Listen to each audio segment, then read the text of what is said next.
guys, here's going to be the first ever results show here of the humidity torture test. Let's go ahead and look at what we got. Over here's our control. Our control is reading about 73% humidity, which is inside this room. It actually does spike to about 98% when there's a shower going on, but right now that's not the case. What's more concerning is, of course, what the humidity level is inside of these particular boxes. So has it dropped a lot more than the 73%? I'm not sure. These are really sealed up good, so let's go ahead and pull that off and see what we got here. This one is in fact about 70%, so unfortunately it's not good enough for what we would expect to absorb humidity, prevent foils from curling, but it has in fact absorbed about 3% of the humidity. This is from the aromatic red cedar box, which is what we're looking to see. Now, how does that compare over to the Brazilian cherry box is going to be the big question. If in fact cedar is a tremendous absorber of moisture, I would have actually expected more than 3%. But if it absorbs moisture at an incredible rate compared to the Brazilian cherry box, you'd expect this one to in fact be a little bit higher. So we'll pull this one out of here because this is one of the hardest wood species in the world, and you would hence think that it would not absorb moisture. Again, it's very sealed up, and let's see what we got. This one is in fact at 71% humidity. It's effectively identical. We're going to go ahead and start with the double sleeve ones. These are the ones that we expect obviously to deflect the least, whether they're completely exposed or not, and that's going to give us our best example here. The first is of course the Celestial Purge. The Celestial Purge was double sleeved. It's in the cedar box itself. If we flip it over here, we can see that it is remarkably flat. Okay, if I had to measure this, I don't know if I would measure any sort of deflection at all. This would measure maybe at a 64th of an inch. It is incredibly flat within that cedar box, being double sleeved. That's what you would probably expect. We go ahead and go over to the Brazilian cherry box, and we have your grizzly spectacle, also foiled. You can see here that a similar situation. I mean, you're talking very low curl. I don't actually see much deflection at all. Again, if I had to measure it, I would measure it, in fact, identical to the cedar box. I just don't see any sort of deflection that is worth complaining over at all. The foil itself is very flat. It's exactly the same as the foil from the cedar box. Now you go over to the double sleeve for the open. Now this one is just sitting out in the open, exposed to the 98% humidity all the time itself. Our Shivan Dragon, one of the most iconic cards in Magic. If you look at it itself, again, I mean, you are talking the smallest little bit of deflection.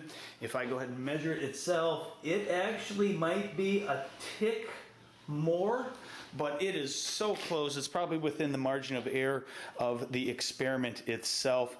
If you look at it, it is very flat compared to some of the other ones.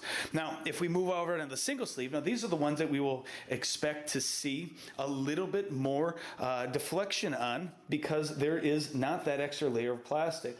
Over to the cedar box itself, we can go ahead and we have our marauding mole horn here. I think I pronounced that correctly. If we flip it over itself, being single sleeve inside the cedar box, it's pretty flat. It might have a tiny bit of a curl to it, but if we go ahead and throw it on here and we measure it, it again is very flat. I would say that if I had to measure, about a 32nd of an inch is probably what I would in fact say. So it's definitely, if I had to look, it's definitely a little bit more than some of the other ones itself. You can see it has a little bit of curl on there, but it still is a very remarkably playable car, even single sleeved in the cedar box. We move over to the Urban Evolution in the Brazilian cherry box. We flip it over here, and we can see that this is also extremely flat. If I had to measure it, this one also would be at about a 32nd of an inch. incredibly similar to the Cedar box. I don't see actually any sort of change based off of the different wood species there. Finally, the open one. Now this one again is open, and this one I can already tell is absolutely more curled than the other two. Okay, just being exposed out into that massive amount of humidity, just open air humidity, I can already tell that there is a significant amount of curling to this, much more than the other boxes. I mean, we're talking right now, this is a full 1/16 of an inch being exposed, being single sleeved, being exposed to the natural humidity inside the bathroom itself. This is much more curled.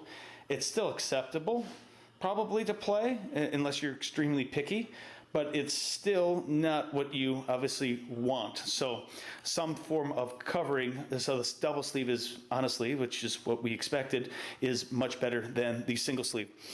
Finally, we go to the open boxes. Now, the open boxes themselves, these were not sleeved at all, completely unsleeved. We have the crackling Triton here.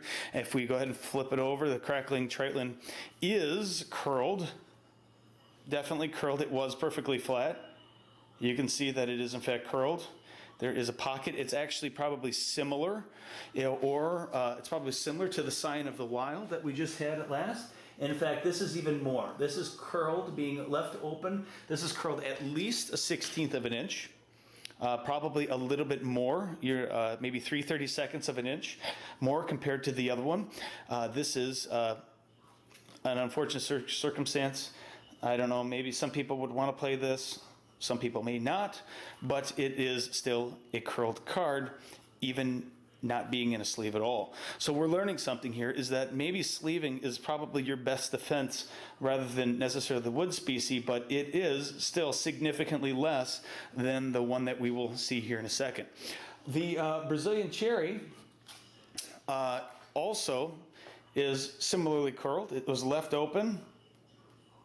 As is, you can kind of see it's curled here. If I had to measure it, I would measure it almost, again, it's almost identical probably to the Brazilian cherry box. We're at a 1/16 of an inch. We actually might be a little bit more, so about 3/32. Again, we're learning that double sleeving is definitely the best way to go with this experiment. And finally, we have our opened. Now this is just silly, right? I mean, it's like a teeter-totter here. This is the one that was left open, completely exposed to humidity all the time. If we flip it over here, we can see the massive amount of deflection you have. This card is ruined.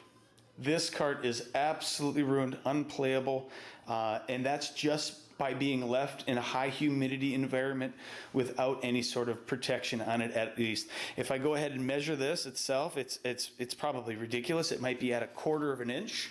I can't tell. That's what it looks like from here. It is nearly a 1/4 of an inch. I mean, you're talking 1, 2, 3, 4, 5. Like, man, this is curled a lot. This is 3/16 of an inch curled.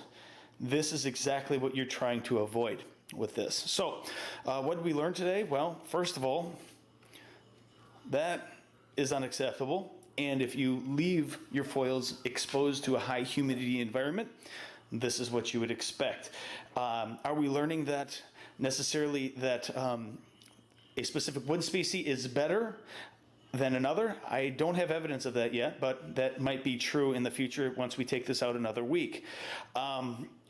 What else have we learned? Well, first of all, double sleeving is incredibly more important than single sleeving, and also obviously than not sleeving at all. Other than that, we'll go ahead and we'll cap this video off here today, and next week we'll throw together another real quick video and measure what we got and go from there. So thanks, guys.